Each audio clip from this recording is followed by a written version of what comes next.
Yeah, Dheeraj Madan.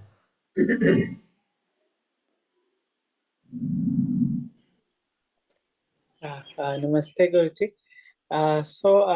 Yeah, that was a very nice class. I had a few questions.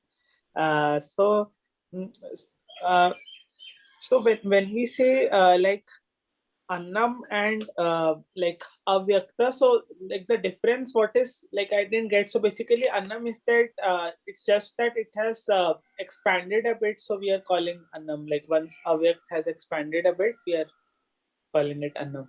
Uh,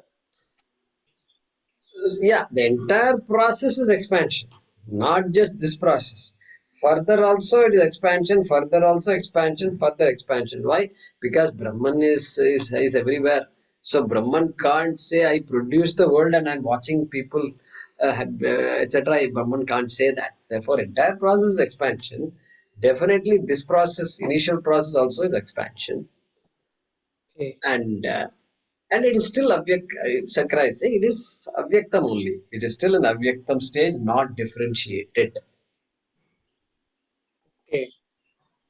Okay. Okay. But Annam is when it has expanded slightly, then we can call it Annam. Before that, we cannot call it Annam. It is going to be the food for the rest of the creation.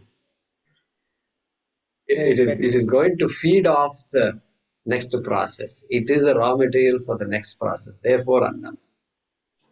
Okay. Okay. But it becomes that raw material only after slightly expanding. Like initially, we won't call it the raw material. Correct. Initially, we don't call it Annam. You're correct. And so now the readiness of the creation is that, and so that is why Annam Abhijayate, he said. Abhijayate. Therefore, that previously it was pure Avyaktam. Hmm. Now the readiness of the Avyaktam for creation. For creation. Okay. Okay. And I won't say it expanded also. I won't even say that. I don't think he says this Annam is.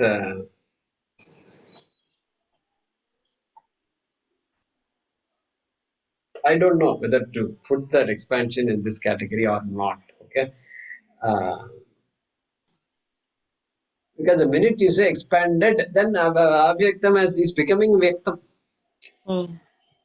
Okay, so I'm a bit shy about saying expanded. Avyakritam expanded to become Annam. I won't say that. I'm a little shy. I don't want to say that yet. Okay. So should we say Utpipadayishat, like it desires to basically it desires to sort of achieve that subtle and further gross states. It has the desire to get to the manifested, so that desiring is called expansion here. That's it. That is it. And even though he talks about expanded, like the father, etc., he gives an explanation. Hmm. Ah. It's the desire to create is the expansion. But that was said for Cheeyate. That was said for Cheeyate. Yes. And yes, expansion is going to be there. The entire Srishti is all about expansion only. It is. Hmm. Only then the idea of this Vivartopadana Karanam will come. And so yeah, it's still in Avyakrita stage. Readiness. Avyakrita, that is ready to become Sukshma, is expressed there. Okay. So Cheeyate, the exact dhatu is what in Cheeyate when we say Chida. Chi. and that means to expand or to create. Chidatu. I have to look at all the meanings. Generally, Hmm. chi is used for collection, assembling, chayanam. So when you, Okay. yeah, that's called chayanam. So when you're leaving home, then you collect certain things. Right? You decide I have to take all these things this time. So like that. Oh, okay, China choice also, right? When we say that, like when we say that you need to choose something, so we can say that chayanam karoti, or like in Hindi we say Chayanam iska karo. chayan kar lo. Is chayan karna means to choose also in Hindi. Yeah, so correct. So you have to cook something, you have to make coffee means you must have milk, you must have water, you must have coffee powder, you must So electricity must be there for sure. So all that is all you have to make sure these things are there. Only then you can produce. That is called Chayanam. Okay. But here Shankaracharya doesn't give that meaning. Hmm. He Not giving says that meaning. Utpadeshat. Uchchoonatam gacchati, he says. Uchchoonatam gacchati. Okay. And like Avyakt and Ishvara are the same, or they are is there any difference between Avyakta and Ishvara? So Ishvara is the Maya Sahita Brahma. Avyakta Sahita Brahma is Ishvara. So Avyakt is just Maya, and Maya Sahit Brahma is the Ishvara. Correct. Correct. Okay. So when we say tapasa Cheeyate Brahma, so here it's not just Brahma, right? It's Maya Sahita Brahma. So it should we should interpret it as tapasa Cheeyate Ishvara. Is that the right? Correct. Any action it has to be attributed only to Ishvara. Mm-hmm. And one thing which I was thinking was that even in this Big Bang and also they say that universe was initially in a very hot and dense state and then it was expanding. And so when here they were talking about that expansion, of course maybe it's in a more in a metaphoric sense. They are saying that it has the desire to sort of manifest. But when we say tapas, and tapas also means heat, so it might sort of give an indication to that also, that that it was initially hot and then it expanded. Of course Shankaracharya is not giving this meaning, but that corollary I found quite interesting. From science, yeah. Because It tapas was also has very, the heat meaning is also there, no, for tapas.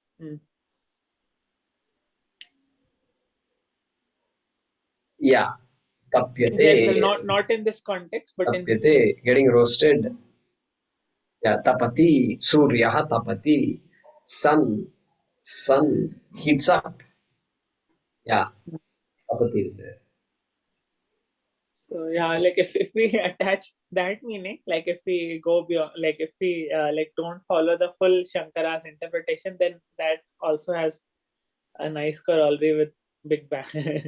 That heat. Yeah, that's good. You can take that up and see what happens, see what you get out of that idea, and connect it further to what Shankaracharya says. Maybe I think it might be that that heat is essentially indicates that initial stage wherein it has that desire to manifest. Correct. Maybe you can do that. Yeah. Because they say that universe was initially in a point mass, like there was no space at all, even that empty space which we call akasha. So even that akasha wasn't there, and if that entire mass was in a point mass, because there was no space for it to expand at all, because the space itself wasn't created, and it was quite hot also, and then as it expanded, the space itself expanded, and it then grew up into all these planets and all. So it's a very nice corollary I was seeing. And one more thing, when we say that karma and phala were created, so but karma, we say that karma was anadi. Although we are calling it some form of creation, but then we are not ascribing a time to it, right? We are saying that it happened uh, at anadi kal, right? We are not ascribing a time to this creation, or are we how? Correct. So these are multiple cycles of creation. The only one cycle of creation is being talked about here. Okay. For a given cycle, there is some time, but then the karma are anadi because they have been running over throughout the past. Correct. Creation. Correct. So we are not. We don't have any constraints there. We are very free. We said, creation like this has happened so many times. Okay. Yes, yeah, that's it. I think. Thanks. Actually, even this multiple creation destruction, that itself has some corollary with some of these universe theories. Like there is a theory of cyclic creation, like expansion and then compression of universe. Even that theory is also there. Right. For us, it is natural. For us, it has been there in our Shastram itself. We have So, had it for so long already. yeah. Okay, dhanyawad. Thank you. Thank you. Yeah, Maheshji, go ahead.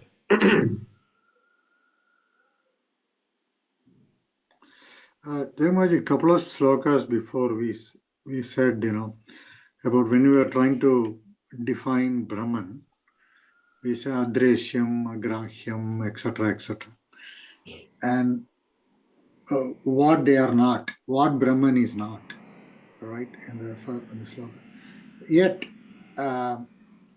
in Kathopanishad, we said Ankushtamatram, Nihidam Guhayam, and also it gave a location, it gives a size. So what is the reason for giving a size in Kathopanishad? I mean, when it is one point we say it is not definable or perceptible things. And another place we say it is the size of a thumb and it is in the heart, etc. Yeah, two reasons. One is Nididhyasana. So that we can, for Nididhyasana, we need a location, we need a place to think about, etc. And even more important reason is Jiveshwara Aikya. So Brahma is not different from Atma. To mention that, Shastra uses various ways to point to the Jiva. Having understood Brahma, you have to come back to the Jiva. So Brahma is there very much here, like that. So that's the Upanishad way of saying it. Yeah, but even Jiva, if Jiva is Brahma, that also doesn't have a location, right? Should not have a location. Yeah, location. Location is Upachara. Not only location, the size also. Yeah, exactly. You're right. Brahma is everywhere. And instead of saying Brahma is in the body and inside the body, outside the body, saying it is in the heart. No, I mean, even during Kathopanishad, I did not understand the reason that was stated. I mean, having taken all the trouble to say it is not perceptible, not perceivable, not, cannot be holden, all those things. And then all of a sudden we came up with this. So, yeah, I'm guessing it is due to, because the heart is central to the survival of the body. And so, if you understand the preciousness of the heart, then you understand the preciousness of Brahma and Atma, like that. That's the way. Finally, that's the way you have to justify. But that is the location. I'm saying the size. Whatever size. Once you give a size, it doesn't matter big or small. Anoraniyan, Mahato Maniyan. The same Upanishad says that. Yeah. Anoraniyan, So that is my point. Mahato. So why? I don't know. I didn't quite understand why that was given. Yeah, that's what I told you. Why? I just told you just now. I told you, and my guess is that heart is essential to the survival of the body. And so, if you like that, Brahma is essential for the survival of the body. Yeah. Is the essence of the body. Like that, it must have said. I'm just guessing at this point. Your guess would be as good as mine. Okay. Another question is, what is the difference between Prapancha and Jagat? There is no difference. There's no difference. Okay. Prakarshena Panchikritam iti Prapancha. Prapancha is expressing the model of creation itself. The fact that Jagat is Panchabhutam is expressed in the word Prapancha. So there is no difference. Jagat is also universe, Prapancha is universe. Jayate Gachati iti Jagat. The changing, whatever changes is Jagat. Yeah. Whatever is born and keeps changing is Jagat. That's the meaning of Jagat. So both refer to universe. Different aspects of the universe mentioned, because the Sanskrit words are very expressive. So both refer to universe. Vishwam, Vivida Pratyaya Gamyam, also universe. What a meaning it is. Vivida Pratyaya Gamyam means what? That which a human being perceives as many different things is the universe. It means universe doesn't exist unless there is somebody who says universe exists. Somebody like me must be there, like us must be there to say universe. Otherwise, where is the universe? It doesn't matter whether the universe is there or not there. But that guy is that's what it's called Vishwa. Vivida Pratyaya Gamyam. Vividam, what is that? That Vividam? that Vivida Pratyaya Gamyam means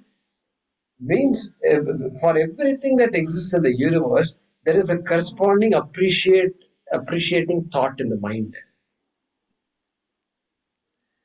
And so, Vivida Pratyaya Gamyam, that which is the object of a corresponding thought in the mind is called Vishwam. We get into all these words, we'll spend hours on this thing. Okay. Suppose I say pot. Pot is just a word and it gives you a thought. And what is the object corresponding to the thought? Well, this is the object. You are thinking of this just by using the word pot. Pot is called a pratyaya. Pratyaya. Like this, many pratyayas are there, many thoughts are there. Vivida pratyaya.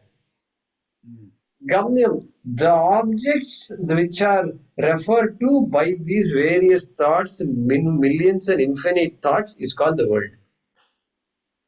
Tell me now. What a brilliant, in my opinion, brilliant word it is, Vishwa.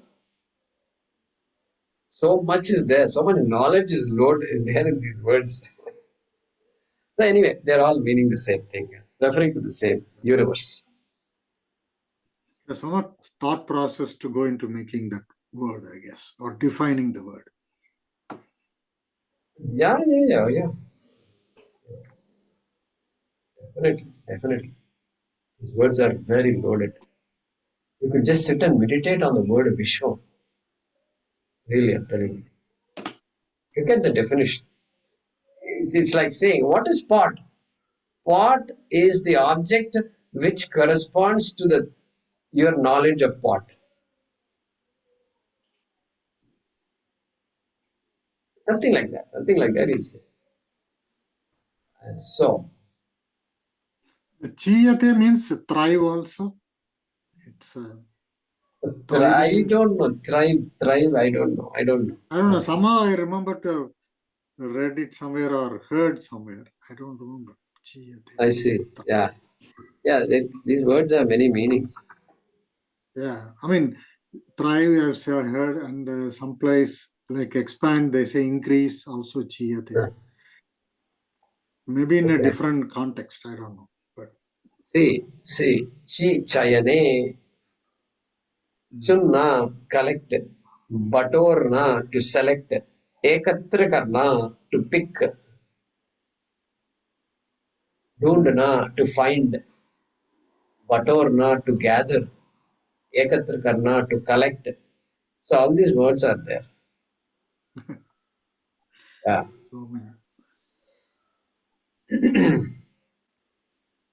Thank you. Thank you. Thank you, Maheshji. Ramuji, then Vaidya and Prasad.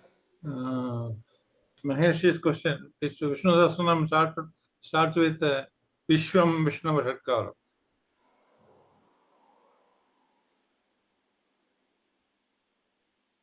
Yeah. Vishwam is Vishnu's Vashatkaram. Start with. And my question is Uchchoonatam. What is that meaning? I couldn't get it correctly. Swelling. Swelling. Okay. Expanding. That's how we give the meaning. With that word.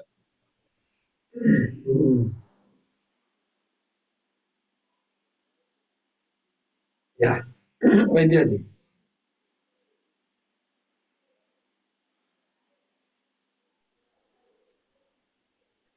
Jayakumarji, namaste. Just a quick question on two topics. One is,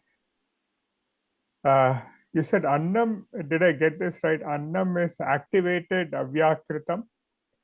And Avyaktam is same as Avyaktam, right? Correct. Avyaktam and Avyaktam are the same? Yes? Yes, they are the same.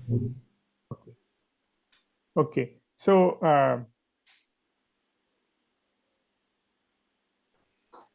so this activated Maya. Basically, what it is Brahman and Maya together, they become Ishvara. So now that is the activation of Maya.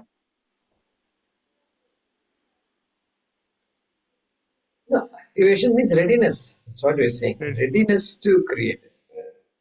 Activation doesn't mean some current is coming from somewhere and they are suddenly getting energized. Not like that. Readiness, state of readiness.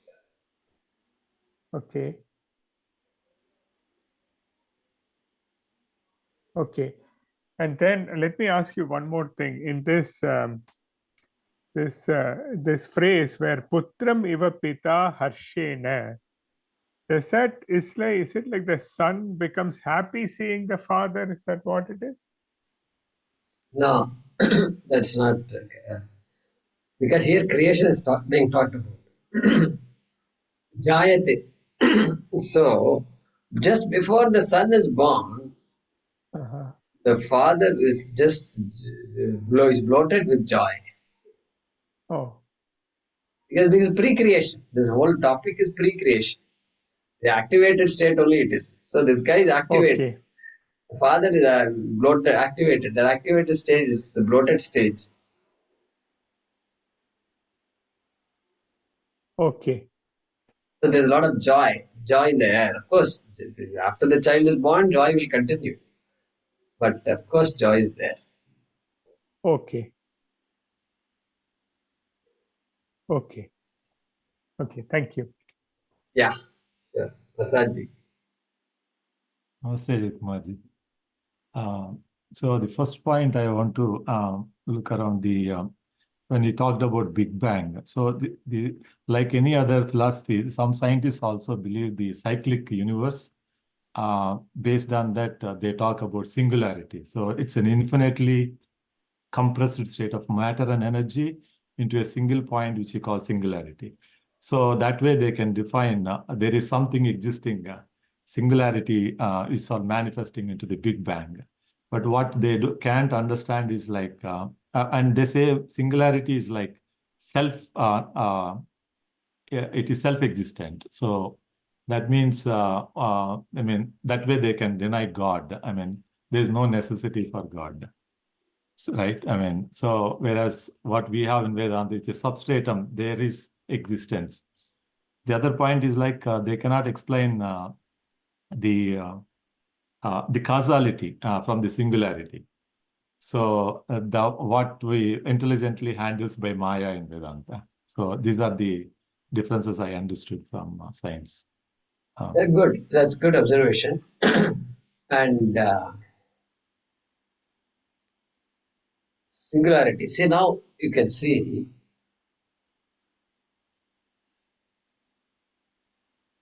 West has conditioned us into thinking about God as God exists. God exists. God exists, obviously. If you are a religious person, you have to say God exists. But Vedanta doesn't say God exists. Vedanta says existence is God. Existence is God. We don't have to look for God. Existence is God. Over. So we are talking the opposite of what the West talks about. So the Western scientists, you can see now, the West is struggling with this Abrahamic ideas. Abrahamic ideas don't make scientists progress. They stunt the scientists thinking. If I'm making a statement, the scientist is strictly, this God business, I just hate this God business. Okay. That they hate is not there in us. Why? Because existence is Ishvara. That is a starting point for us. Existence is Ishvara. You are saying Ishvara exists. I am saying Ishvara exists and all you can't prove. I am saying existence is Ishvara. If I say, then what is the proof existence is Ishvara? I exist, everything exists. Do you see existence or not? Yes, that's it. Ishvara exists. Why Ishvara is not different from the world? Brilliant. Otherwise, you're stuck. No religion can prove themselves. Otherwise, you're stuck. There's always a big shaft. There's a big gap between science and religion, which we never had. We never had any such problem. they look at their religion, scientists, not look at Yeah, Vedantas. so they are subconsciously affected by that religious views. Yeah, Yeah, yeah. that's my feeling. That's my feeling. The second thing which I want to talk actually for a long time, because whenever you mention Sunyata, I have a different view on that. Sunyata, emptiness doesn't imply void or nothingness. It rather points to the absence of intrinsic or independent existence. It's because all things arise as per Nagarjuna. All things arise because of the conditions, right? So that's Pratitya Samutpada, they call it, is dependent origination. In fact, Nagarjuna explicitly refused the wrong view that nothing exists, but he said in his Mola Madhyama Karika that the view that things exist is just as wrong. So anybody who is having the wrong notion that idea of Sunyata as a philosophy, you are catching the wrong end of the snake, he says. So these are all views of Nagarjuna in his Mola Madhyama Karika. So he emphatically stated that actually. So, and in fact, he thought of two levels, Samvritti Satya and Paramadhika Satya. He introduced it actually back in first century.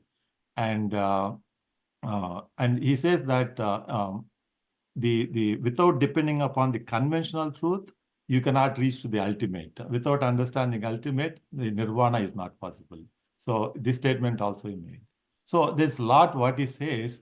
So that's why I come to the conclusion. I mean, there's a lot. It's a profound teaching, Sunyata. So not just voidness or nothingness.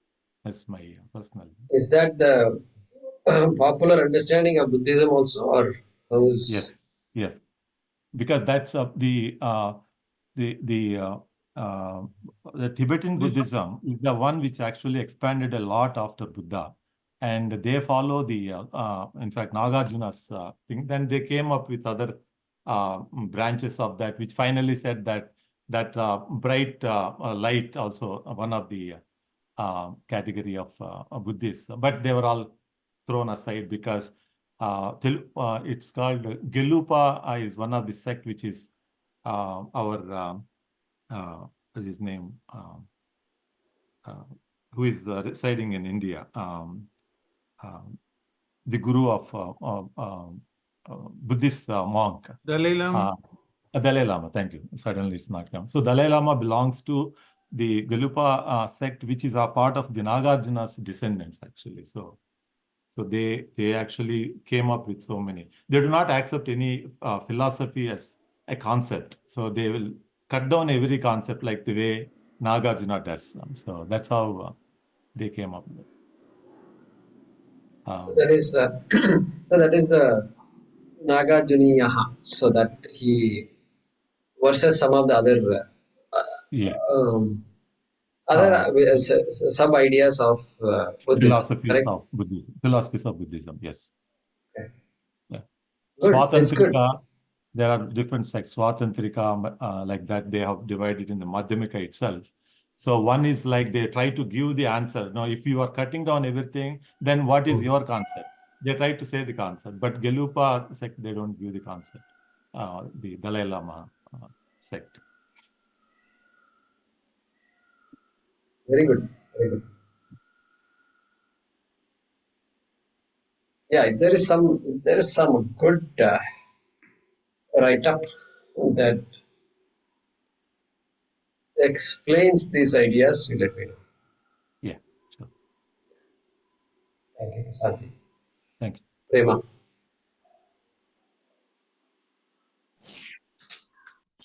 The doubt that came to my mind was with Maheshji's question, saying that that which is unmanifest, that cannot be restrained to expression and form, etc. How does it have an explanation in the context of an Angushtamatram Purusham, or in the context of cognition being in the brain, or is it in the mind? I'm not 100% sure there, because the brain does not actively change with cognition, but the mind does recognize the truth and then gets established.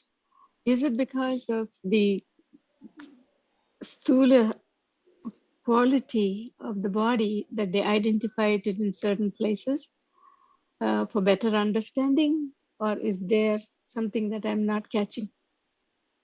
Okay. What is said for better understanding?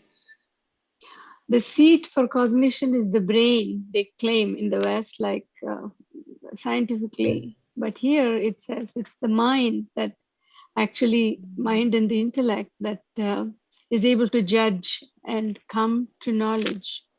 The brain itself is just an organ. So like that, when he said, Angushtamatra Purusham, it's just giving a locale like the sheets you said, Annamaya Kosha and all that. So it's not a sheet, actually, it's a locale. But the need to put a locale for this seems to be important there. Why is it? I think that was the question that Maheshi was asking, but that's how I felt it was. Yeah, I mentioned two reasons. Third reason also is there. Third reason. That Atma cannot be found. You can't look for Atma. So if you can't look for Atma means, if somebody says Atma is in the heart, it is the most difficult area to access is the heart. Every other place can be accessed without destroying the person. But heart means what? It's the innermost essence and you can't really look for it. Okay, it's not an object. That's why I think they give a location of heart. Another reason. Okay, one reason is what? It is you. Heart means heart has to be you only. It is there inside.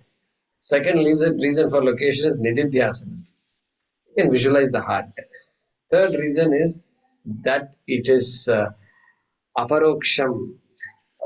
It is you, and therefore you cannot objectify yourself, really speaking. So when I put that in that particular location,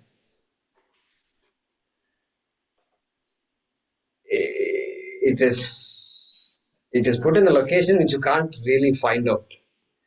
There's no use of giving that location. In other words, you can't. It's not accessible. It's not accessible. So non-accessibility also is implied by this Angushtamatra Purusha. It might No, also it's be possible. It's possible for we can read Bhaashyam of I don't know about Anandigiri.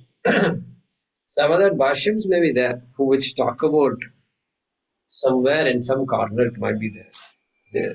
I try to find out why they say this particular thing. But these are some implications from what I read from the Prakash Bhashyam. Yeah, because we know that. We know very well. We know very well that Purusha is not finite. That only a finite can have a location. So somebody is given a location with what? They are tentative. Atma has a location. Atma has a location or not? No location. It's all pervasive. Until I know it is all pervasive, it has a location. I don't know Atma. Pervades Atma is there in the everywhere. body. Atma is there in the body. That's how I started my journey. Where is it? God? God is here. Where is Ishvara? Ishvara is here. Where is Atma? Atma is also here only. Look at that. Hand goes here. Hand doesn't go here, It goes here only. Heart doesn't go to the brain. So, Is that why it is referred to as Guhya, Ati Guhya? Gukhyam, yeah, exactly. That is why it is. That's why I mentioned the third meaning is related to Gukhyam. This Guhashayam. Parame Vyoman Guhayam Parame Vyoman. So Guha, keep on they talk about Guha. Guha refers to this cave in the heart hiding. Atma is hiding in the heart. Impossible to be figured out. That's the third reason. I think that's a good one. But the hand goes here because of adat se majboor. That's what I would say. Force of habit. Yeah, it's okay. I mean, you can come up with your own reason. Here, there is no shastra. Yeah. I mean, you whatever reason you come up with is as good a reason. No, to me, looks like electricity, because it's there. You cannot touch it, you cannot feel, but you can see the effect of it in so many places. In manifest in light, movement, so many things. Just like that, Atma is something like that which make everything else function, so to speak. To me, that is a better, I don't know, for me personally, that is a better metaphor. Yeah, there is really no metaphor But for all as a purpose. metaphor, it cannot be 100%. It's not like, Correct. Yeah. But certain qualities, the qualities of adreshyam, agrahyam, all those things can be electricity. Yeah, that's also fine. That's fine. So guhyam, when they say guhyam, then something has to be said. Some example has to be given to express the guhyatvam. I mean, we say, from, say, hydroelectric, I mean, for sun, electricity comes. I mean, there's some equipment which converts certain process, or water flows from high level to low level, you generate an electricity, right? So, just like that, this is, it is there, you cannot feel it, you can feel it, but you cannot touch it, you cannot hold it. Yeah, that's fine. That's, if we understand that, then the game is over. If we understand Atma, then the game is over. Whether we like an example, not an example, is a personal preference. If you understood Atma, game is over. That's all. I mean, we don't have to argue about examples. That's the way I will say. Maybe things were, these were written, electricity was not there, so it was not a problem. So I don't know. Many of the, in the recent time or in the past,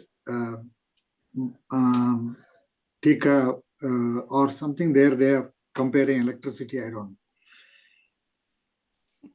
Yeah, I mean, just like Parmatma, Shankaracharya talks about ship, when in the ship moving, and as if but he never talked about train or bus. Maybe they never existed.